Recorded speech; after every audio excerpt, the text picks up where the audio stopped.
Hello friends, ఎలా ఉన్నారు? స్వార్థపూరిత లోకంలో నువ్వు నిస్వార్థంగా బ్రతకాలి అనుకుంటే అడుగడుగునా అగ్ని పరీక్ష ఎదుర్కోవడానికి సిద్ధంగా ఉండాలి. చేసి చూపించేవారు మాటలకు తావియ్యరు. మాటలు చెప్పేవారు చేతలకు పని చెప్పరు. మనసు చాలా విచిత్రమైనది. మర్చిపోవాలి అనుకున్నది పదిలంగా దాస్తుంది. గుర్తు పెట్టుకోవాలి అనుకున్నది మరిపించేస్తుంది. అబద్ధాలు మాట్లాడుతూ అవకాశానికి అనుగుణంగా నటిస్తూ బ్రతికే వాళ్లకు ఉన్న విలువ నీతిగా నిజాయితీగా ఉండే వాళ్లకు ఉండదు.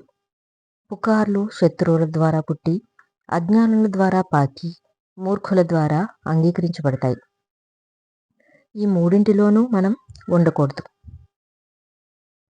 మన గురించి అన్నీ తెలిసిన వాళ్ళే మనల్ని మోసం చేస్తారు. గుర్తుపెట్టుకో. వేలల్లో ఒక్కడిగా నిలవకున్నా పర్వాలేదు. వేలు పెట్టి చూపించుకోకుండా బ్రతకగలిగితే అదే 10,000. కష్టం దేవుడిచ్చిన వరం. సుఖం మనిషి కోరుకునే పాపం. ఎందుకంటే కష్టం తర్వాత వచ్చే సుఖం విలువ చాలా గొప్పది. సుఖపడిన తర్వాత వచ్చే కష్టం భరించలేనిది. మన అనుకున్న వారే మన ముందు ఒకలాగా, మన వెనుక ఇంకొకలాగా మాట్లాడతారు. మనల్ని చెడు చేస్తారు.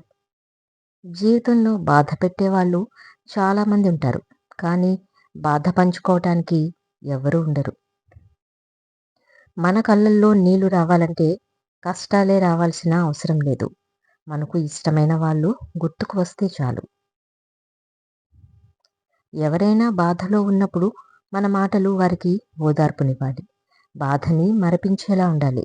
అంతేకాని ఇంకా బాధని పెట్టే విధంగా ఉండకూడదు. మనిషి మాటలు 2 ఏళ్లకే నేర్చుకుంటాడు. కానీ ఎప్పుడు, ఎక్కడ, ఎవరితో ఎలా మాట్లాడాలో తెలుసుకోవటానికి మాత్రం జీవితకాలం కూడా సరిపోదు. సముద్రంలో అలలు మధ్యవాడి కలలు 2 ఒకటే. తీరం చేరినట్టే చేరి వెనక్కు వెళ్ళిపోతాయి. జీవితాన్ని నడిపించేది ఆశ. జీవితాన్ని నాశనం చేసేది అత్యాశ. ముళ్ళబాట దాటితే పూలబాట ఎదురవుతుంది. అలాగే సవాళ్లను ఎదుర్కొంటేనే సక్సెస్ కూడా ఎదురవుతుంది. పాపపుణ్యాలు డిసైడ్ చేసేది కాలం. కాలానికి విపరీతమైన మెమరీ పవర్. ఏ సన్నివేశాన్ని మర్చిపోదు. కర్మ రూపంలో తిరిగి ఇచ్చేస్తుంది, వడ్డీతో సహా. ఒక ఆకు రాలితో చెప్పింది, ఈ జీవితం శాశ్వతం కాదని. ఒక పువ్వు వికసిస్తూ చెప్పింది, జీవించే ఒక్కరోజైనా గౌరవంగా జీవించమని. ఒక వృక్షం చల్లగా చెప్పింది, తాను కష్టాల్లో ఉన్న ఇతరులకు సుఖాన్ని ఇవ్వమని. ఒక హృదయం నవ్వుతూ చెప్పింది, అందరి మనసులో మంచి స్థానాన్ని సంపాదించమని. ధనం ఇచ్చే వాళ్ళకంటే ధైర్యం ఇచ్చేవాళ్ళు గొప్పోళ్ళు. సహాయం కోరే ప్రతి ఒక్కరూ బిచ్చగాళ్ళు కాదు. కానీ సహాయం చేసే ప్రతి ఒక్కరూ దేవుడే. అందుకే పేదవాళ్ళు అంటారు, ప్రార్థించే పెదవుల కన్నా సహాయం చేసే చేతులు మిన్న అని. దైవానికి కాదు, కర్మకు భయపడు. దైవం క్షమించినా కర్మ అనుభవించి తీరాల్సిందే. జీవితంలో ఎక్స్పెక్ట్ చేయడం మానుకో, యాక్సెప్ట్ చేయడం నేర్చుకో. జీవితంలో వ్యాధి లేని శరీరం, వేదన లేని మనస్సు, ఇవే మనిషికి తరగని ఆస్తులు. రహస్యం దాచే కొద్దీ దాని ప్రభావం ఎక్కువై తీరని నష్టం కలిగిస్తుంది. నిద్రలో వచ్చే కలలు నిజం కావు. కానీ ఏ కల కోసమైతే మీ నిద్రను వదులుకుంటారో ఆ కల నిజం అవుతుంది. ఎంత చదువుకున్నాం అనేది ముఖ్యం కాదు, ఆ చదువుకు తగ్గట్టు ఎంత సంస్కారం నేర్చుకున్నాం అనేది ముఖ్యం.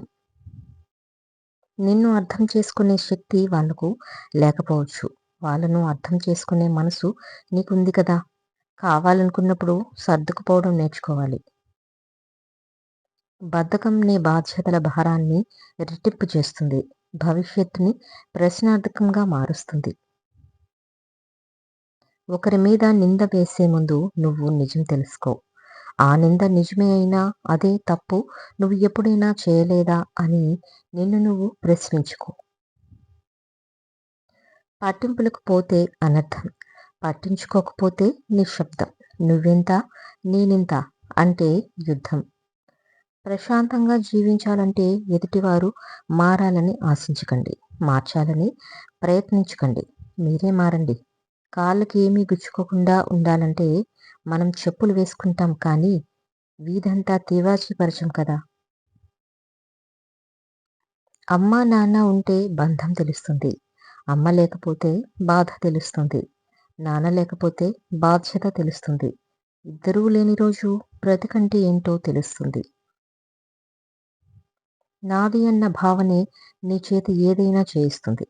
ఒక్కోసారి మంచి చెడ్డ అన్న విచక్షణ కూడా మరిపిస్తుంది. ఓపిక చాలా విలువైనది. అది ఎంత ఉంటే జీవితంలో అంత నేర్చుకుంటావు, అంత పైకి ఎదుగుతావు. ఈ సమాజంలో నమ్మేంత మంచివాళ్ళు లేరు, నమ్మలేనంత చెడ్డవాళ్ళు లేరు. అవసరానికి తగ్గట్టు మారడమే మనిషి లక్షణం కదా.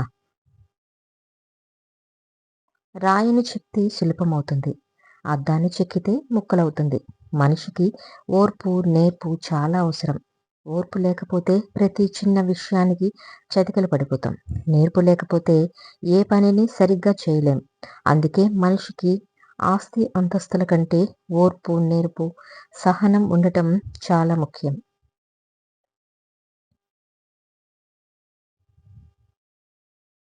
మీకు వ్యతిరేకంగా మాట్లాడే వారి మాటల్ని మౌనంగా వినండి. కాలమే వారికి సరైన సమాధానం చెప్తుంది. ఓపిక సహనం అనేవి బలహీనతలు కావు, అంతర్గతంగా ఉండే శక్తులు. అవి అందరిలోనూ ఉండవు. చెడు స్వభావం కలవారు అని తెలిస్తే వాళ్ళు సొంత వాళ్ళైనా పరాయి వాళ్ళైనా సరే పక్కన పెట్టేయండి. అనుకోకుండా పరిచయం అయిన వాళ్ళతోనే వదులుకోలేని బంధం ఏర్పడుతుంది. అందుకే దేవుడు ఎవరిని ఊరకనే పరిచయం చేయడు. దాని వెనుక ఖచ్చితంగా ఏదో ఒక కారణం ఉండే ఉంటుంది.